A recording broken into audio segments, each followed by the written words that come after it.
देखिए, अब जो हमें इस चैप्टर में नई चीज सीखने की जरूरत है, नया टॉपिक सीखने की जरूरत है, वो है finding the unit place digit. हमें अब क्या करना है, हमें पता करना है कि यूनिट प्लेस पे डिजिट कौन सी होगी।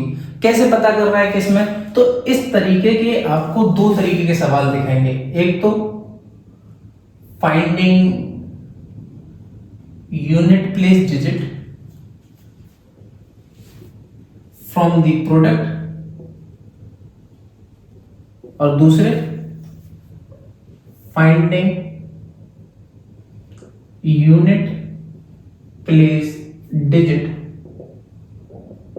From the indexes.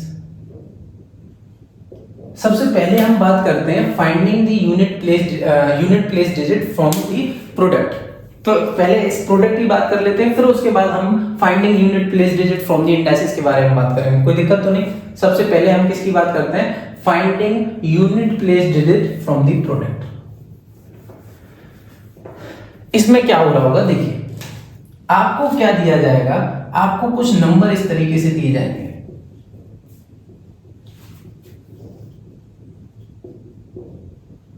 इस तरीके से आपको प्रोडक्ट में कुछ नंबर दिए जाएंगे और आपसे कहा जाएगा कि हमें बताइए कि अगर हम इन सभी नंबर को आपस में मल्टीप्लाई करें और जो आंसर आएगा, आंसर की जो सबसे आखिरी वाली डिजिट होगी वो क्या होगी? उसी को तो हम यूनिट प्लेस डिजिट कहते हैं। बताओ। तो इसका तरीका बड़ा सिंपल है कि आप क्या करना है, 367 का पहले तो 676 में मल्टीप्लाई कर देना है, जो आंसर आए फिर उसका 543 में मल्टीप्लाई कर देना है, जो आंसर आए फिर उसका 3231 में मल्टीप्लाई कर देना है, और जो भी आंसर आएगा उसकी जो पहली डिजिट होगी वही आंसर होगा। अब ये जो बात जितनी कहने में आसान लगती है, एक्चुअल में वो इतनी आसान नहीं है। ऐसा सॉल्व करना बड़ा मुश्किल काम है। हो सकता है हमें 4-5 मिनट लग जाए इस क्वेश्चन को सॉल्व करने में, और फिर भी उसके बाद हो सकता है कि हमारा आंसर आए गलत। तो फिर गलत आने की संभावना है, तो सही कैसे होगा? कैसे हम किस तरीके से इन क्वेश्चंस की यूनिट डिजिट फाइंड करेंगे? तो देखिए उसका क्या तरीका है, ये देख लीजिए। हमें क्या करना है इन क्वेश्चन में, हमें प्रोडक्ट करना है।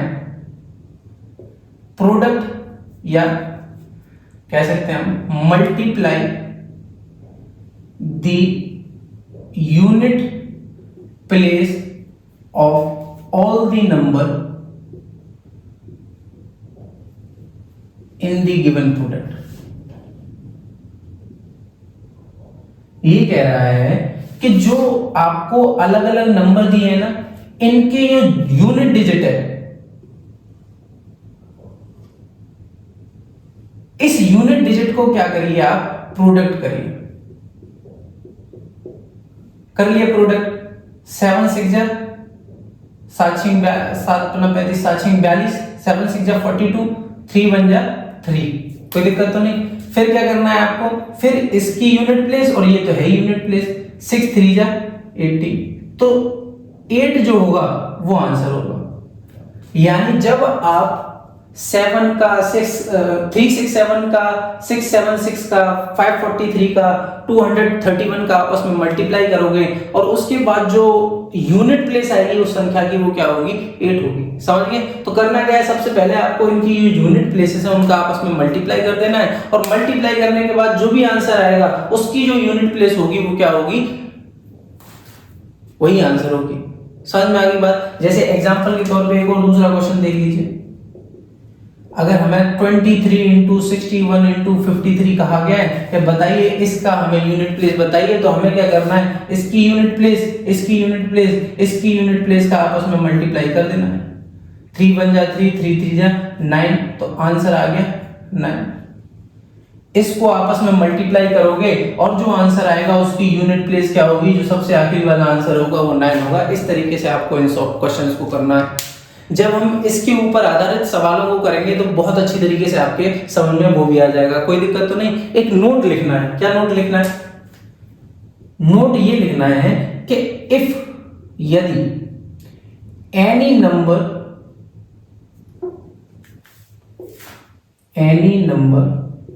in the product has 0 as a unit digit, then the answer will be 0।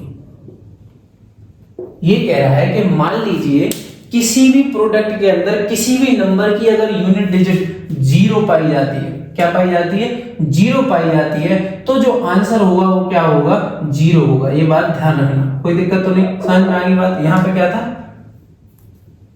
3 था। ये कह रहा है कि मान लीजिए जैसे एग्जांपल के तौर पे आपको एक नंबर दिया है इस तरीके से,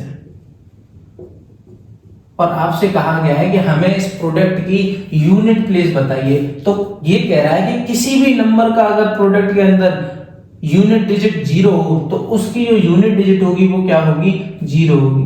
कोई दिक्कत तो नहीं, समझ में आ गई आपके पास। इतना इसको लिख लीजिए। सबसे पहले हमने सीख लिया किस तरीके से प्रोडक्ट में हम यूनिट डिजिट का, यूनिट प्लेस डिजिट का पता लगाते हैं। कोई दिक्कत तो नहीं आता, लिख लिया, मिटा देते हैं। इसके बाद हम देखते हैं finding the unit place digit in indices. ये बड़ा इंपॉर्टेंट सा है, इसको भी समझ लीजिए।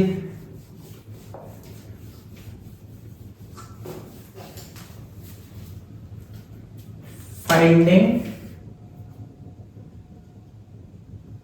The unit place digit in the indices. देखो मैंने बताया था इंडाइसेस का मतलब क्या होता है। इंडाइसेस एक ऐसा रूप है जिसमें हम नंबर को इस तरीके से लिखते हैं कि नीचे तो दे रखा होता है बेस और ऊपर दे रखी होती है उसकी पावर। जैसे एग्जांपल के तौर पे हमें ये नंबर दिया गया है, तो ये नंबर जो होगा इसको हम कहेंगे बेस, और जो ऊपर लिखा हुआ होगा इसको हम कहेंगे पावर। और इस तरीके की रिप्रेजेंटेशन को हम कहते हैं इंडाइसेस। और हमसे पूछा जाएगा कि बताइए ये जो इंडाइसेस दे रखा है इसकी यूनिट डिजिट क्या होगी, तो हम किस तरीके से उस इंडाइसेस की यूनिट डिजिट का पता लगाएंगे, ये देख लीजिए। देखिए सबसे पहली बात तो ये कि if the base of the indices has unit digit as 0, 1, 5 and 6। ये कह रहा है कि अगर कोई इंडाइसेस के अंदर बेस डिजिट, जैसे मान लीजिए हमारे पास कोई इंडाइसेस ये दे रखा है और इंडाइसेस में ये निचला वाला हिस्सा बेस है और ऊपर वाला हिस्सा क्या है, पावर। और ये कह रहा है कि अगर किसी इंडाइसेस के अंदर यानी ऐसे नंबर के अंदर यूनिट डिजिट, यूनिट मतलब जो वंस डिजिट है, जो सबसे पिछली वाली डिजिट है, वो 0 या फिर 1 या फिर 5 या फिर 6 आती है, कुछ भी आती है, 0 आती है, 1 आती है, 5 आती है, 6 आती है, तो उसका जो आंसर की यूनिट डिजिट होगी ना वो वही होगी। वो क्या होगी, then the unit digit of the answer will remain same। समझ में आ गई बात, कोई दिक्कत तो नहीं। जैसे एग्जांपल के तौर पे हमसे कहा जाए, हमें दिया गया है एक नंबर इस तरीके से और हमसे कहा गया है कि बताइए इस नंबर को सॉल्व करने के बाद हमें, अच्छा इसका मतलब क्या होता है ये तो पता होगा। इसका मतलब ये होता है कि 525 कितनी बार लिखना है, 60 बार लिखना है। कितनी बार, 60 बार। समझ में आ रही है बात। ऐसे करके 60 बार लिखना है, ये है इसका मतलब। कोई दिक्कत तो नहीं। नीचे वाली डिजिट को हम बेस कहते हैं, ऊपर वाले को पावर कहते हैं। और मैंने बताया कि यदि बेस की यूनिट डिजिट 0, 1, 5 या 6 है तो उसका जो यूनिट डिजिट होगी यानी जो आंसर होगा उसकी जो यूनिट डिजिट होगी वो वही होगी। अगर 5 है तो 5 होगी, अगर कहीं 1 होगा जैसे 2, 3, 1 की पावर 32 तो 1 है तो उसकी डिजिट भी कितनी आएगी, 1 आएगी। अगर कहीं 0 दे रखा है तो उसकी यूनिट डिजिट क्या आएगी, 0 आएगी। समझ में आ रही है बात, नहीं आ रही, कोई दिक्कत तो नहीं, समझ में आ गई इतनी बात, वेरी गुड। अगर मान लीजिए, चलो हम समझ गए इतनी बात तो कि अगर इंडाइसेस की बेस की वैल्यू 0 बेस की यूनिट डिजिट 0, 1, 5 और 6 है तो आंसर वही आना है। इसके अलावा if the indices base unit place is 2, 3, 4, 7, 8, 9, अगर 2, 3, 4, 7, 8, 9 है then how to find the unit place. फिर हम यूनिट प्लेस कैसे फाइंड करेंगे, यूनिट प्लेस की डिजिट किस तरीके से फाइंड करेंगे, तो उसके लिए आपको क्या करना पड़ेगा, स्टेप याद करने पड़ेंगे। आपको कुछ सवाल मतलब कुछ स्टेप याद रखने पड़ेंगे उसको सॉल्व करने के लिए। क्या है वो स्टेप? सबसे पहला स्टेप 1 तो आपको क्या करना पड़ेगा, reduce the power of indices by 1। कहने का मतलब ये है, जैसे मान लीजिए हमें इस तरीके से कोई नंबर दिया है, समझ में आ रही बात, कोई दिक्कत तो नहीं। ये क्या है, ये इसका बेस है, ये इसकी पावर है, और यहाँ पे जो इसकी यूनिट डिजिट है वो ना तो 0 है, ना 1 है, ना 5 है, ना 6 है। अगर 0, 1, 5, 6 होती तो वही इसका आंसर आता, लेकिन ये तो है नहीं। यहाँ पे तो हमें क्या मिला है, 4 मिला है, तो इसकी यूनिट डिजिट होगी क्या। तो ये सबसे पहले क्या कहते हैं कि पहचान लिया आपने कि यहाँ पे 0, 1, 5, 6 नहीं है, 4 है। तो क्या करना है आपको, ये जो पावर दे रखी है ना, इस पावर में से पहले तो 1 को माइनस करना है। यही बात लिखी है, reduce the power of indices by 1। कोई दिक्कत तो नहीं। फिर क्या करना है, then divide the result by 4। फिर क्या करना है, इस रिजल्ट को, जो रिजल्ट आया है, इसको 4 से हमें करना है डिवाइड।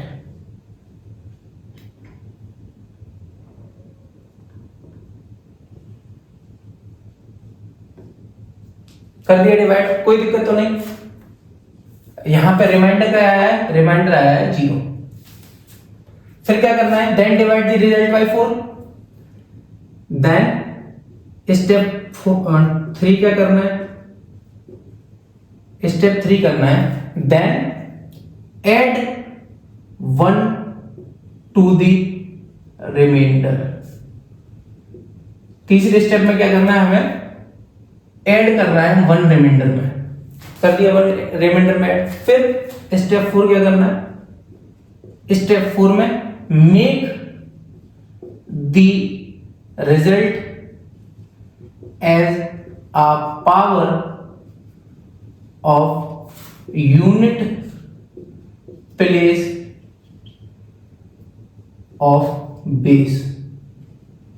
ये कह रहा है कि जो रिमाइंडर जोड़ा है ना तुमने, रिमाइंडर में 1 जोड़ा है, उसको जोड़ने के बाद जो बेस है उसकी पावर बना दो, बेस की यूनिट प्लेस की पावर बना दो। जैसे यहाँ पे बेस की यूनिट प्लेस क्या थी, 4 थी, तो इसकी पावर कितनी बन गई, 1। 0 + 1 1 होता है। और ये इसको सॉल्व कर लो and solve it, you will get the answer and the unit place of answer is actual।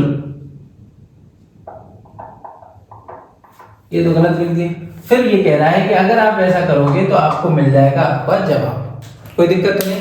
तो एक बार और याद रखने के लिए क्या करना पड़ेगा, देखो मैं बताऊं याद रखने के लिए क्या करना पड़ेगा। इसने कहा है इंडाइसेस के बारे में समझ के पहले तो ये बताओ, इंडाइसेस का मतलब क्या है, एक ऐसी रिप्रेजेंटेशन नंबर की जहां पे एक बेस दे रखा होता है, एक उसकी पावर दे रखी होती है। फिर उन्होंने कहा है कि मान लीजिए आपको कोई इंडाइसेस दिया है और उसकी आपको यूनिट वैल्यू फाइंड करनी है, यूनिट प्लेस की वैल्यू, तो आप उसके बेस की यूनिट डिजिट को देखो और यूनिट डिजिट की उसकी बेस को देखोगे और अगर आप पाते हो कि वो 0, 1, 5 या 6 है तो आंसर भी 0, 1, 5 या 6 होगा, जो भी होगा वही होगा। अगर 0 1 5 6 के अलावा कोई और होता है तो आपको एक लंबा सा प्रोसीजर फॉलो करना पड़ेगा। और लंबे से प्रोसीजर में क्या करना पड़ेगा, सबसे पहले आपको पावर में से 1 माइनस करना पड़ेगा और फिर जो माइनस करने के बाद आंसर आया उसको डिवाइड करना पड़ेगा 4 से, और जो भी रिमाइंडर आएगा उसमें +1 करना पड़ेगा। और बेस की जो यूनिट डिजिट होगी उस रिमाइंडर में +1 करने के बाद क्या करना पड़ेगा, उस बेस की यूनिट डिजिट की उसको पावर बनाना पड़ेगा और उसको सॉल्व करने के बाद आपको आंसर मिलेगा। पहले इतना लिख लीजिए, मैं एक एग्जाम्पल से आपको समझा देता हूं, ठीक है? कोई दिक्कत तो नहीं, सामने आ गया यहां तक? पहले इतना लिख लीजिए वीडियो पॉज करने के बाद, और मैं फिर आपको एक अच्छी तरीके से समझा देता हूं एग्जाम्पल, ठीक है? वैसे हम इसके ऊपर सभी के ऊपर जितने भी तरीके के टॉपिक्स हमने पढ़े हैं चैप्टर के अंदर, उन सभी पे बहुत सारे सवाल कर रहे होंगे, लगभग 300 या 350 सवाल के लगभग हम करेंगे। टेंशन लेने की बात नहीं है कोई भी, जब आपकी समझ में बिल्कुल बहुत अच्छी तरीके से सारी चीजें आ जाएंगी। जैसे एग्जाम्पल के तौर पे इन्होंने कहा है कि मान लीजिए हमें एक नंबर दिया गया है ये, और हमसे कहा गया है कि find its unit place digit, यानी इसकी जो इकाई संख्या होगी, इकाई अंक की संख्या होगी, उसको हमें बताएं। मैं बता चुका हूं कि साहब ये एक इंडाइसिस है, इस इंडाइसिस के नीचे वाला हिस्से को हम बेस कहते हैं और ये जो ऊपर वाला हिस्सा है इसको हम पावर कहते हैं। ये बात मैं पहले ही बता चुका हूं। और मैं ये भी बता चुका हूं आपको कि इस पावर का मतलब क्या है। इस पावर का मतलब है कि जो 430 है वो कितनी बार है, 43 बार है। ऐसे करते चले जाओ, कितनी बार, 43 बार, और फिर उनकी यूनिट डिजिट को मल्टीप्लाई कर लो, आपको जो यूनिट डिजिट मिलेगी मल्टीप्लाई करने के बाद वो आंसर होगा। और मैंने आपको बताया कि साहब इस तरीके से अगर क्वेश्चन दे रखा हो तो आपको क्या करना है, सबसे पहले बेस की यूनिट डिजिट देखनी है। देख ली बेस की यूनिट डिजिट, अगर बेस की यूनिट डिजिट 0 या फिर 1 या फिर 5 या फिर 6 है तो आंसर वही होगा, आंसर वही होगा। जैसे इस केस में यूनिट डिजिट जो होगी वो क्या होगी, 0 होगी। कोई दिक्कत तो नहीं। जैसे मान लीजिए हमें कोई दूसरा क्वेश्चन दिया गया है, ये दिया गया है और हमसे कही गई है find the unit place of this indices. हमसे कहा गया है कि बताइए इस इंडाइसिस की यूनिट प्लेस क्या होगी।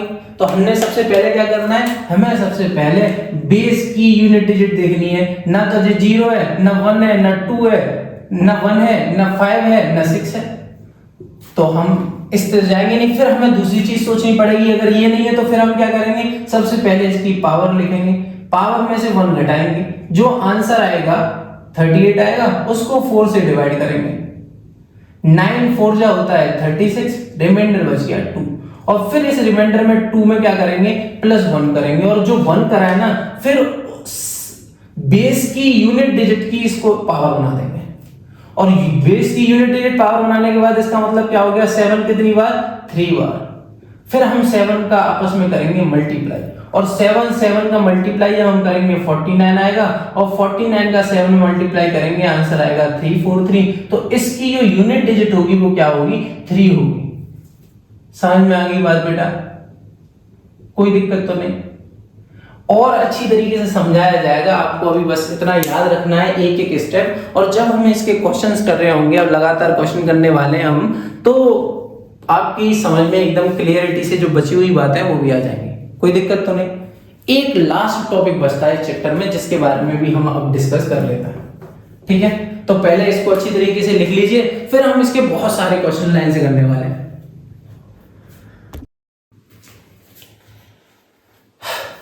देखिए अब हम इस चैप्टर का बिल्कुल आखिरी वाला टॉपिक सीखने जा रहे हैं जिसका नाम है